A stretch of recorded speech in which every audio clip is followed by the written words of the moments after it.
Hello everyone, a very good morning. Welcome to the YouTube channel of Statecraft IAS Academy. Today we have brought you another topic which is 130th Constitutional Amendment Bill. Okay, it has not become an act, it has been introduced in the Parliament. Okay, now to start with, let us imagine a situation where a minister is in jail but the government is still being controlled by him from jail. Okay, so officers go to jail to take directions from the ministers and he is completely managing the government. Now you think, is this healthy for democracy? Okay, no, it is obviously not. So to address this problem, the government introduced the 130th Constitutional Amendment Bill. Okay, today we'll understand this bill in very simple and clear way. Okay, so before we start understanding that what this bill says, let us understand what is the constitutional position of minister. What is the constitutional position of a minister? Okay, so Article 74 and Article 75 mentions Council of Ministers at Union level. Correct? Council of Ministers at Union level. Now, corresponding to this, Article 163 and Article 164 mentions Council of Ministers at state level. Okay, now according to Article 75 and according to Article 164, ministers hold office at the pleasure of the president. Ministers hold office at the pleasure of the president, or in this Article 164 case, or in the case of state, it is governor. Correct? This means ministers can be removed only through political decisions. There is no automatic rule for removing a minister.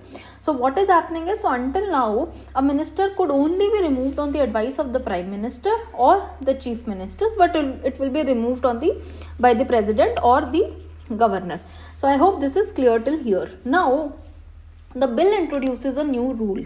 ठीक है, if the minister has committed a serious crime and is arrested in a serious crime, it is detained for 30 continuous days. Okay, it is detained for continuous days of 30 days. Then the minister will be automatically removed from the office. Okay, so then here no president or governor approval is required. There will be automatic removal of the ministers. Okay, किस किस case में होगा? जहां पे 30 days से ज्यादा के दिन के लिए उसको डिटेन किया गया है जेल में, या फिर वो किसी सीरियस ऑफेंस के अंदर उसको अरेस्ट किया गया है जहां पे पनिशमेंट जो है वो 5 years से ज्यादा है. ठीक है, this is okay. Now, the important point is, a serious crime means an offence with the punishment of more than 5 years. Understood that? The rule applies only to ministers. ये एक चीज है, it applies only to ministers. Okay, union government, state government and union territory with legislature.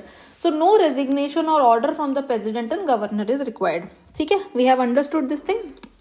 Okay, no independent disqualification criteria for ministers currently. ठीक है, now why did the government introduce this bill and what is the opposition saying and everything? So government क्या argue कर रही है कि in recent years some governments have been run from jail. Okay, this damages public trust in democracy. Obvious सी बात है ना, किसी को अगर जेल हुई है और वो एक क्राइम कमिट करके बैठा हुआ है and still if it is running the democracy, then of course it is the failure of democracy, right? So the government believes that the politics should be clean. Criminalisation of politics जो है उसको reduce किया जाना चाहिए. Public confidence जो है governance के अंदर उसको इंक्रीज किया जाना चाहिए. ठीक है, now this idea is connected with the constitutional values of article 14 which is equality before law, equality before law and article 21 which is the right to life and personal liberty including good governance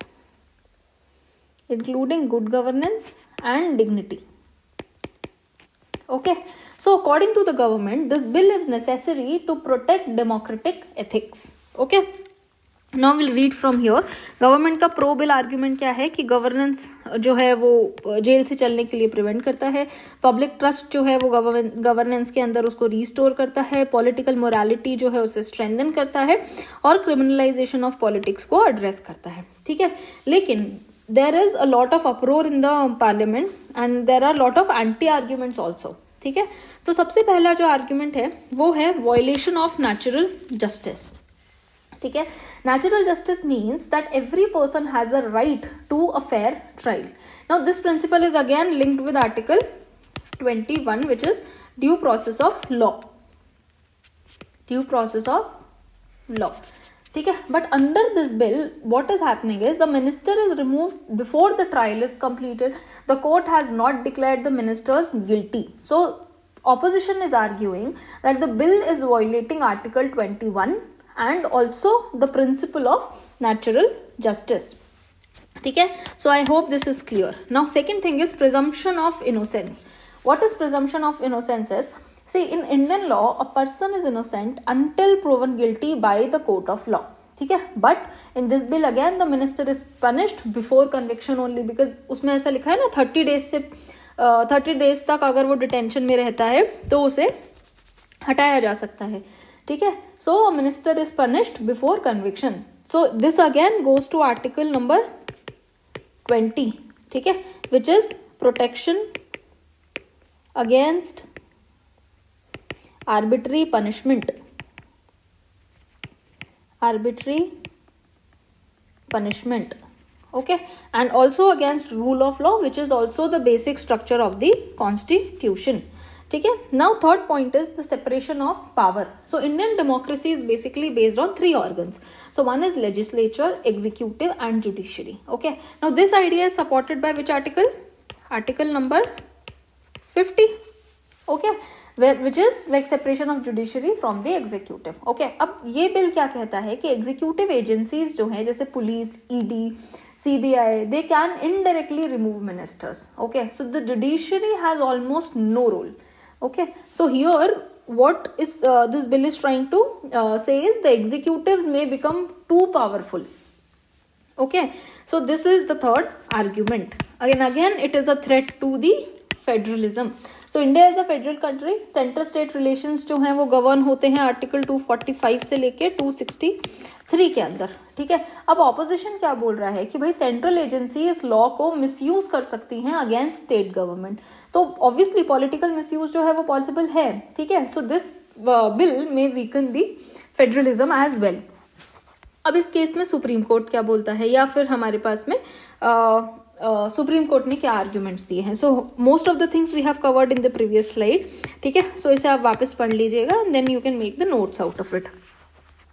now what Supreme Court is telling in this case. So Manu Narula case 2014 में Supreme Court ने बोला that Prime Minister and Chief Ministers have full discretion in choosing ministers, but they also have constitutional responsibility.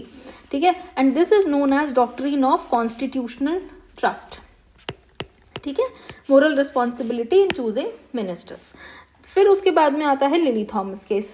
Lily Thomas case 2013 में supreme court ने क्या बोला that if an MP और MLA is convicted and sentenced to imprisonment for 2 or more years, sentenced for imprisonment मतलब उनका conviction हो चुका है, ही और शी विल बी डिस्क्वालिफाइड. ठीक है. Now this is based on the article, which article? 102, disqualification of MPs.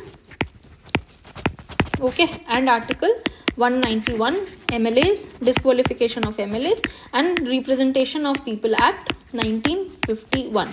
Now the key difference between the Lily Thomas case and 130th bill is here Lily Thomas case में क्या बोल रहा है कि भाई conviction के बाद में उसका disqualification होगा, जबकि in 130th bill it is telling that the removal will happen before conviction itself. Before conviction. So this is 130th bill. Okay. Same election commission का क्या रिकमेंडेशन है इन 2016 कि बार candidates with serious charges frame. So आप मतलब उनको election ही मत लड़ने दो जिनके ऊपर सीरियस चार्जेस है. Same is the case with public interest foundation 2018. ठीक है. कि सारी जो पॉलिटिकल पार्टीज हैं उन्हें अगर किसी का भी क्रिमिनल बैकग्राउंड है then they have to disclose it. ठीक है. If you look at the data then nearly 50% of MPs जो है उनके ऊपर क्रिमिनल केसेस हैं. 40% जो है वो सीरियस क्रिमिनल केसेस जैसे मर्डर, फ्रॉडजरी, रेप, इन सब चीजों में उनके ऊपर क्रिमिनल चार्जेस हैं. ठीक है. Then now what is the real problem? The real problem is criminalisation of politics. Okay. तो ये जो हमने डेटा देखा उससे सबसे बड़ी प्रॉब्लम जो निकल के आई है that is criminalisation of politics, ठीक है, क्रिमिनल एलिमेंट्स जो हैं वो पॉलिटिक्स में एंटर कर रहे हैं। Now the question is, should we remove them after they become ministers or should we prevent them from entering politics in the first place, ठीक है। so this is a point of discussion here कि क्या हमें उनके ministers बनने के बाद उन्हें हटाना चाहिए या हम उन्हें इलेक्शन ही ना लड़ने दें, ठीक है। और सुप्रीम कोर्ट ने दोनों तरह से आर्ग्यूमेंट्स दिए हैं, ठीक है। अब हम फाइनल कंक्लूजन पे पहुंचते हैं कि भाई prevention is always better than cure, prevention is always better than cure. So कहाँ पे हमारा जो है मिनिस्टर बनने तक का वेट मत करो, जो लोगों के ऊपर क्रिमिनल केसेस हैं let us not make them enter into the politics, ठीक है। So what India actually needs, stop criminal candidates from entering politics rather than removing them later.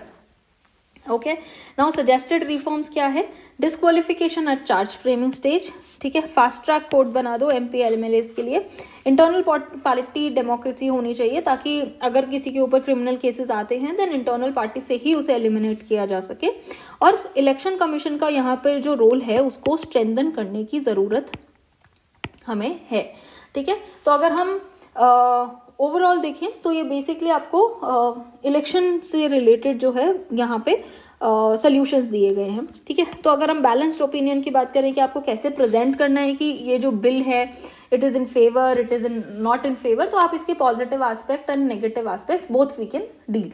Okay, so what are the positive aspects, we can say that it will promote clean politics, it will strengthen public trust and it will ensure accountability. Okay, and what are the negative aspects कि भाई it is violating article 14, article 21, judicial oversight जो है उसको weaken कर रहा है, and it threatens separation of power and federalism, it threatens separation of power and federalism. So instead of removing ministers later we should prevent criminal candidates from entering politics, and this requires, आपको क्या क्या strengthen करने की जरूरत है in that case, article number 102, article number 101, election commission को strengthen करो, and जो है आपके जुडिशियल रिफॉर्म्स को स्ट्रेंथन करने की जरूरत है। तो ये 3-4 चीजें जो हैं आपको लिखनी है आंसर को कंक्लूड करने के लिए, and you can always conclude with this statement that objective of the bill is legitimate but mechanism is constitutionally problematic, reform must balance political accountability, individual right and judicial oversight. So I hope you understood this topic, and thank you for watching, and if you like the video please like, share and subscribe. Thank you.